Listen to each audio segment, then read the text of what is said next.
topic for today's talk is Bodhichitta and the Bodhisattva Vow. And I'm using as a source a chapter in Khenpo Karthar Rinpoche's book, Volume 1 of Mountain Dharma. And it is on page 197 to 213. And it's specifically going into this subject here of the Bodhisattva Vow and generating Bodhichitta. And I believe the title of the chapter is The Generation of Bodhichitta, which is the Great Path of Awakening. And so he talks about Bodhichitta. Oh, and this is his commentary on teachings, the whole book is, of teachings of Karma Chagme.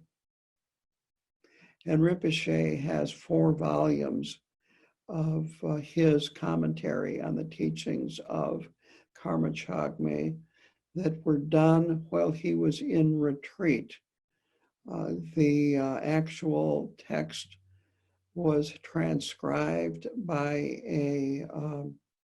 I guess they called them scribes back then, who sat on the other side of the cave, which had been, the opening had been filled up with stones, so only food could be passed through. And he then spoke these words to the scribe through the stone wall, and the scribe wrote them down.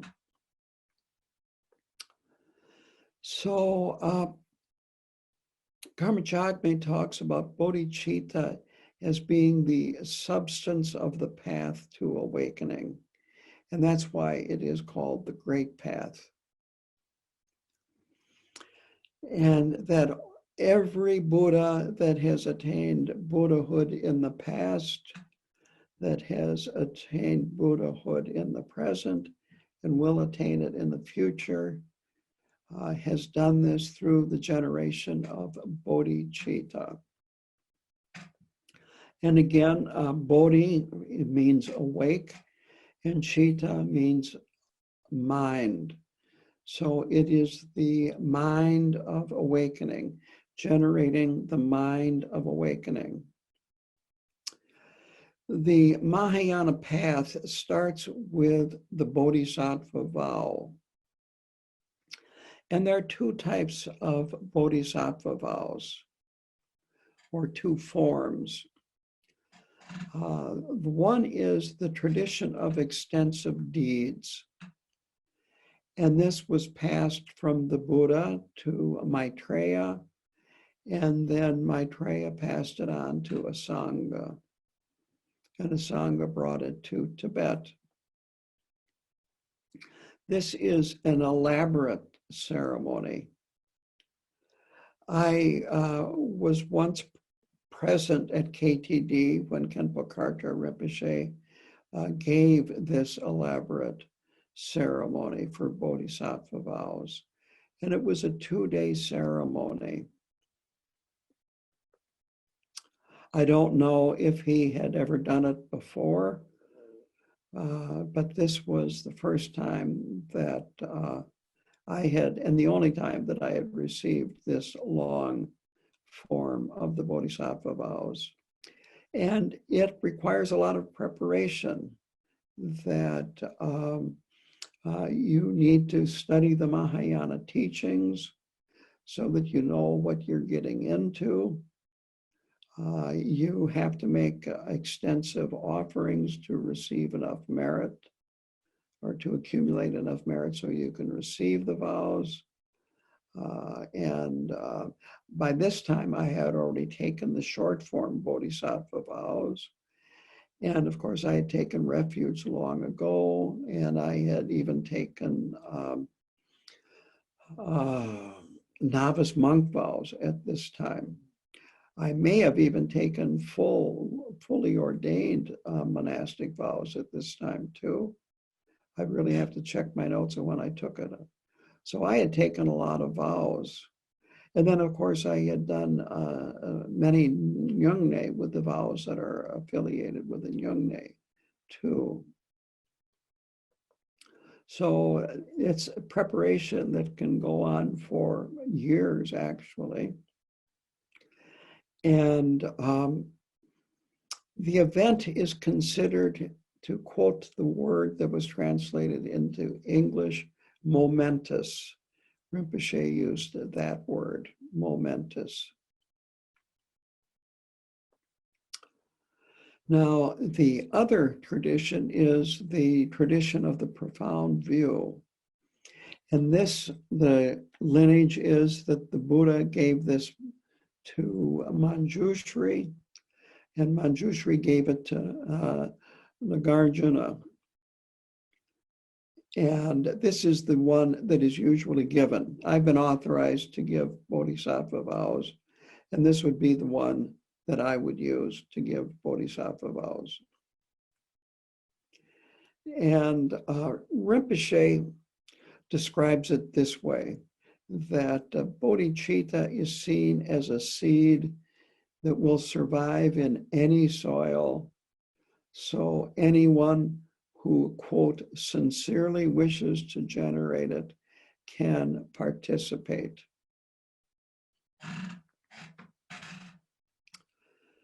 So there are these two traditions, and they are due to differences in sentient beings.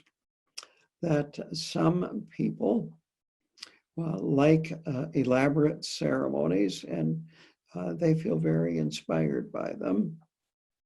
And some like it more short and sweet. And I would say from my own experience that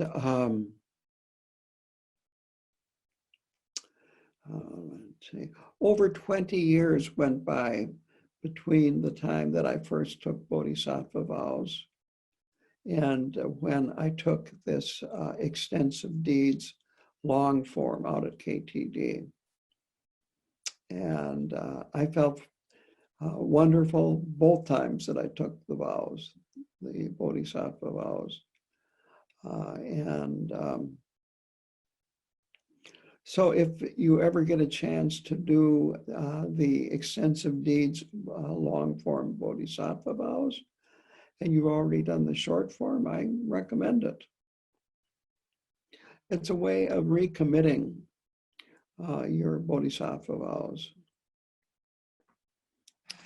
So the vows must be given by a guru who holds and maintains one of these two lineages. And of course, if you hold only one, you can only give that form of the vows.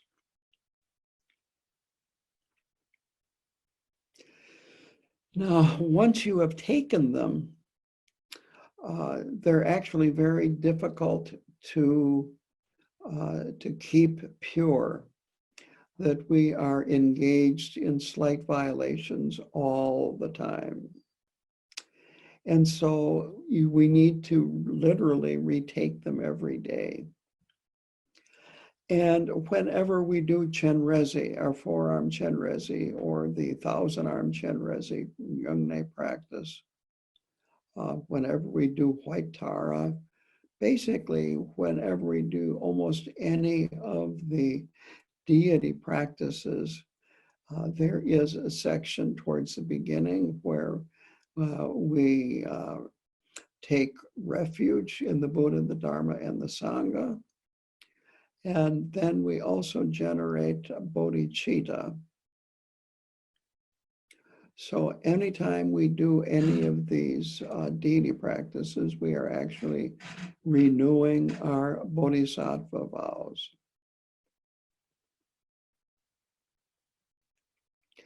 And by renewing it, it keeps the vow from deteriorating, and it keeps our bodhicitta increasing. There are also confessions that can be done to purify violations of the Bodhisattva vow. And the two that are most common are both done in the Nyungne practice. The first is the 35 Buddhas, or the 3 Skanda Sutra.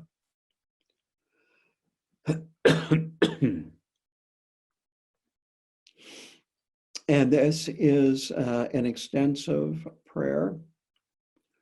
It's done twice in the first session of the Nyungne, the one that starts at 5 a.m. The other one begins Lama Dorje Zinpa, and in the Nyungne it's repeated 3 times. And this is a shorter confession practice. And I've taught recently on confession and purification. And so it's good to do these, one or the other, from time to time to purify any infractions of our Bodhisattva vow, as well as our refuge vow or any other vows that we have taken. So there are different degrees of bending the vows, denting the vows, breaking the vows, and then there are root downfalls. As we travel the Bodhisattva path and train more and more in developing and increasing our Bodhicitta, we will see more and more subtle ways that we either bend, break, or dent the vow. And that's a good thing. That's what traveling the path is. It's becoming more aware of what we're doing as we're going through our daily lives, to have more clarity so we can see with more clarity what our motivation is and what the result is of what our actions are. But regardless of what we do, it all can be purified. No matter what we do that violates our Bodhisattva vow or any of the other vows, it can be purified, and the vows can be renewed.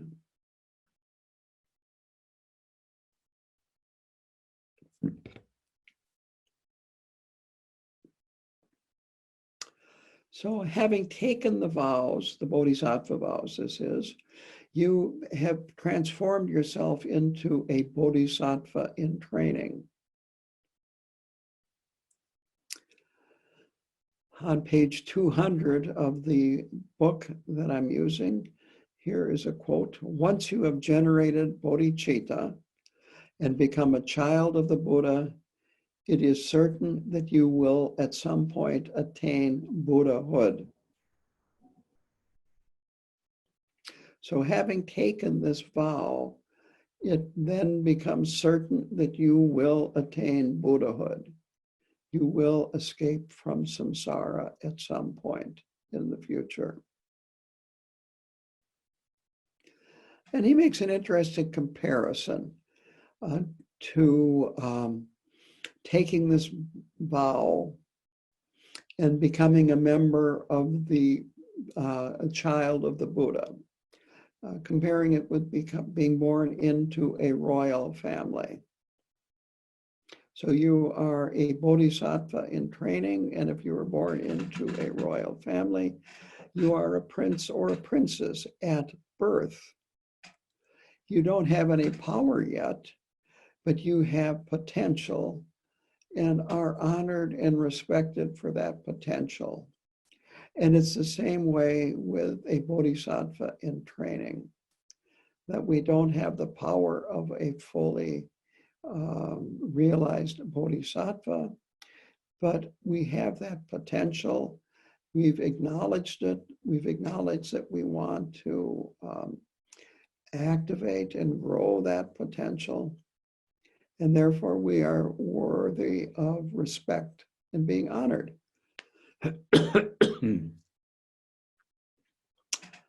Now, bodhicitta is the aspiration or the wish the intention to attain full awakening in order to liberate others.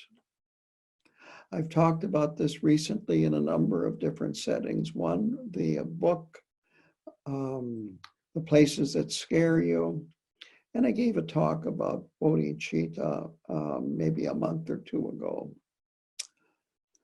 So there is aspiration bodhicitta, which is the wish to attain Buddhahood for the benefit of others. It's a goal, a hope. And then there is implementation bodhicitta. And this is the actual accomplishment of that wish by going through the process of accomplishing or bringing about your own Buddhahood. So implementation is actually doing something about it to achieve that wish.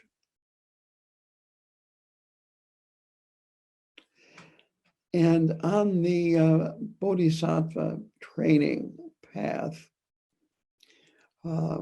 there are the 6 perfections. This is really a very important part of the Bodhisattva path and Bodhisattva training. And they are generosity, discipline, patience, diligence or joyful exertion, meditative concentration, and wisdom. For these to be considered the 6 perfections, any action in those 6 categories must be motivated by bodhicitta, that you're doing this so that you can attain enlightenment to benefit all beings and bring all beings to liberation. Rinpoche says that if they're not done with this proper motivation, they become the 6 virtuous actions. And then upon completion of the action, it's important to dedicate the merit to the liberation of all sentient beings. Again, if you don't dedicate the merit to the liberation of all sentient beings, or if you just dedicate the merit to reduce their temporary suffering, again, you're just practicing the 6 virtuous actions. They don't lead to becoming a realized bodhisattva and then to becoming a realized Buddha.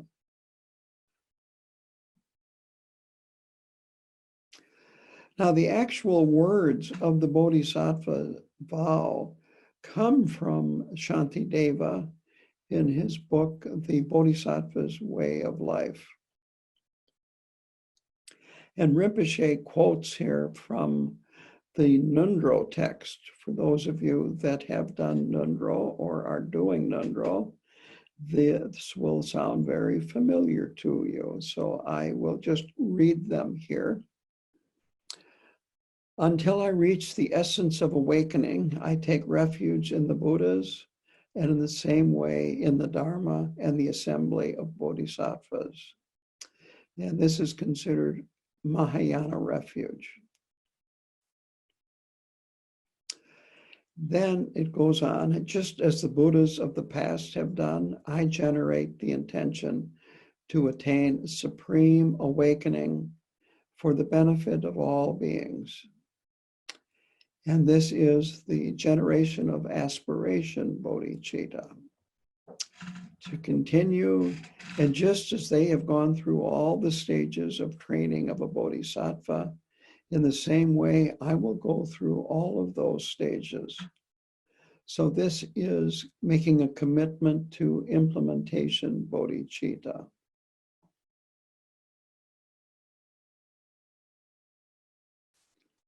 So that is a concise way of saying these Bodhisattva vows. In Chenrezig or White Tara and so forth, they're even briefer than that.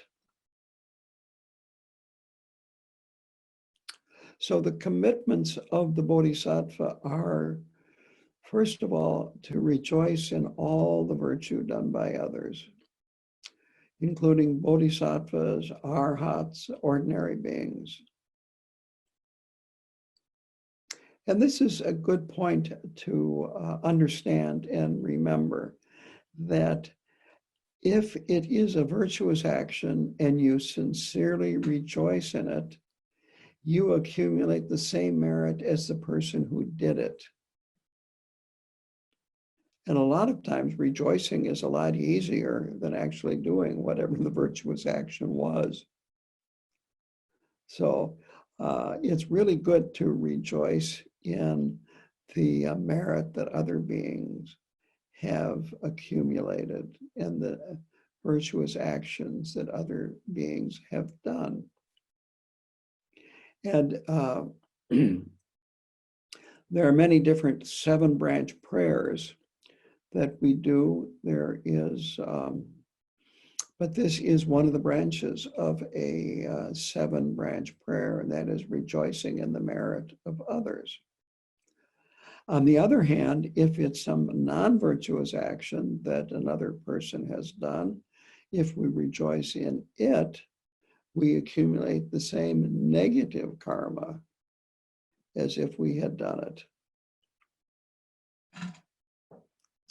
So the other is to, quote, dedicate all of your virtue, whatever virtuous actions you engage in, to your own attainment of Buddhahood as quickly as possible, so you can establish all beings in a state of Buddhahood.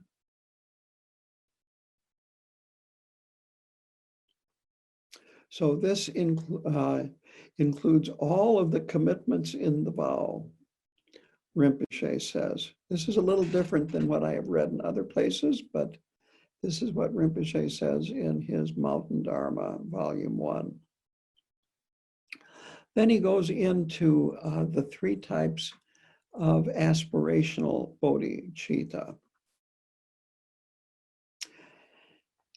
And the first one is king-like. That is that a king or a monarch protects himself first. He does what it takes so that he can assume the throne and take care of himself and take care of his subjects and the kingdom. And so this type of motivation is, I will attain Buddhahood so that I can bring from that position of a fully enlightened Buddha, all sentient beings to Buddhahood with me. So first you aspire to attain Buddhahood, and then from that position of power, then bring all others to Buddhahood to join you. The second is called Boatman-like motivation. And this one is a little more altruistic. And this is that you can bring a few people with you on a boat from one shore to the other shore. It's frequently, the analogy would be a ferry boat in Tibet, crossing one of these large rivers. Tibet is quite arid, but on the other hand, because of the snow in the mountains, they have a very large rivers in Tibet. And you need a boat to get from one side or the other. And so what would happen is that you would hire a boatman to take you from where you are to the other side of the river, the other bank. And so that's how this aspiration would work. And that is that you will work to bring a few beings with you as you are traveling the path towards enlightenment. And then the final one is called shepherd-like. And this aspiration is the most altruistic. And Rinpoche says it is like this: may I bring all beings to a state of Buddhahood and only thereafter attain it myself. So a shepherd cares for his or her flock, goes out looking for any sheep that have strayed from the flock, waits until the flock is settled down before the shepherd settles down, the flock eats before the shepherd, and so on and so forth. So any of these three aspirations are acceptable and fine. The third one, the shepherd-like, is the most powerful and leads to Buddhahood most quickly.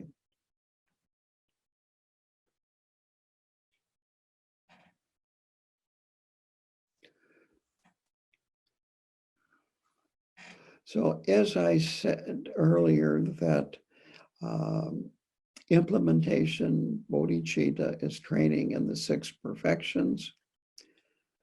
And he says that we need to practice these according to our own abilities. We have to realize what our limitations are, what we can do and what we can't do in terms of any of these. Avoid regret. Do your best. And don't be hard on yourself. Be encouraging. I always like to use the word nourishing in a situation like this, that when we're practicing the 6 perfections or practicing tonglen and so forth, that we have to be able to nourish ourselves and encourage ourselves to do better and so forth, rather than being more like a drill sergeant. That doesn't work. And of course, aspire to do better. Aspire to become a fully enlightened Buddha, in fact. And so he talks a little bit about absolute bodhicitta. And basically, it's the direct realization of emptiness. And he says it cannot be generated in a ritual. This is something that happens with the individual practitioner. And I'm not going to go into it too much more here, this absolute bodhicitta, but as you practice along the path, if you have completed Nundro, the tradition is that you are then given what's called pointing out instructions, where the guru points out the nature of your mind to you. If, what would I say, you're fortunate, you've received the blessings of the guru and so forth, you recognize the nature of your mind and you have this experience of emptiness. The other main practice of the Bodhisattva is tonglen. And this is an extremely effective way to increase our bodhicitta. And it is about exchanging one's happiness for the suffering of others. And he says this, and that is that we need to avoid taking this literally, which is physically exchanging our happiness for the suffering of another being. that unless we're on the first bhumi, which is this experience of emptiness, where you have a glimpse of egolessness, and you realize there isn't a self and there isn't other. Unless you have that realization that we have to mentally exchange ourself with the other, that otherwise we will regret physically exchanging our happiness for the suffering of another. So this is, you might say, being realistic. We can aspire to have the realization of a bodhisattva where we can actually do this and do it willingly. And actually, a realized bodhisattva could, through mentally exchanging their happiness for the suffering of another, actually affect another being and take away the suffering of that being and give that being their happiness or whatever else it is that they're exchanging. But we can't do that anyway. So we have to respect where we are, what our abilities are, and definitely avoid developing regret. So the idea of exchanging self for other, exchanging the suffering of another for our happiness, is to train us, to give our minds strength. The more we do this, the more able we will be able to do this mentally, and eventually, as we become actual bodhisattvas with realization, we will then be able to do this in the physical realm.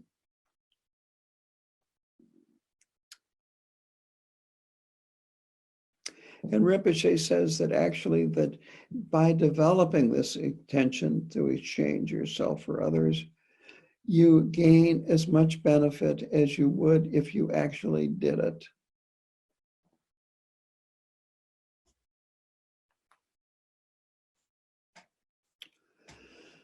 So when you are doing tonglen, when you're exhaling, you are giving up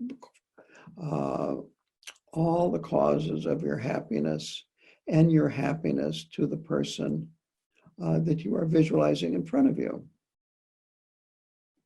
And of course, the causes of happiness is virtue, virtuous actions and merit. And we start with an individual in front of us, but as we do the practice, we gradually broaden it to a group of people and eventually to all sentient beings. And when we do that, when we broaden it to all sentient beings, this is called immeasurable love. This is Maitre, loving kindness, in immeasurable amounts, unconditional. And Rinpoche this says that this Maitre is the best protection you can have from Mara and from other beings harming you. That if you are free of selfishness and concern for yourself,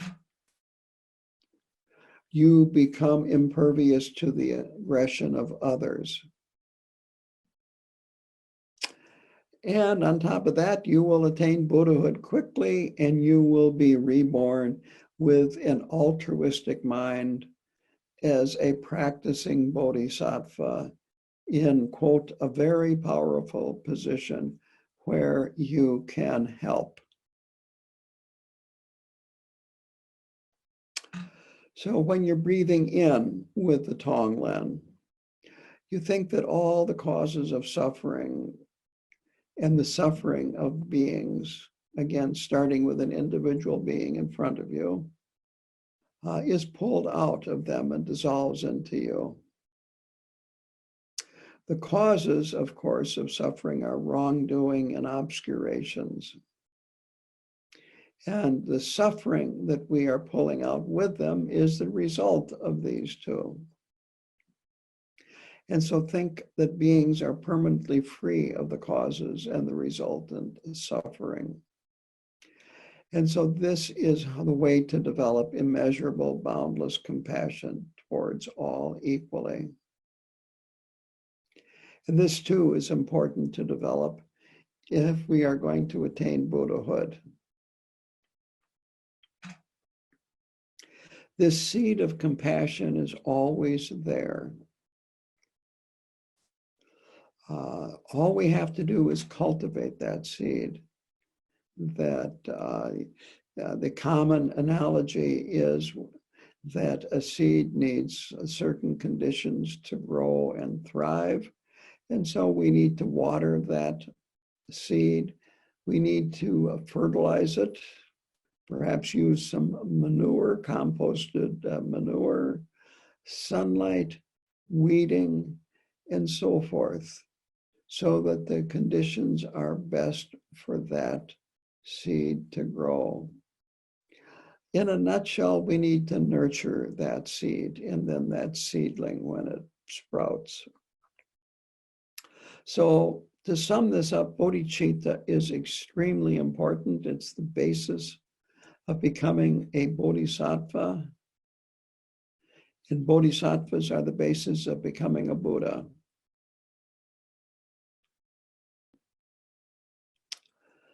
And it is bodhicitta that makes Vajrayana practices, deity practices, and so forth, a tool to achieve awakening. Without bodhicitta, Vajrayana is hollow. But with bodhicitta, it becomes a very powerful tool to attain awakening.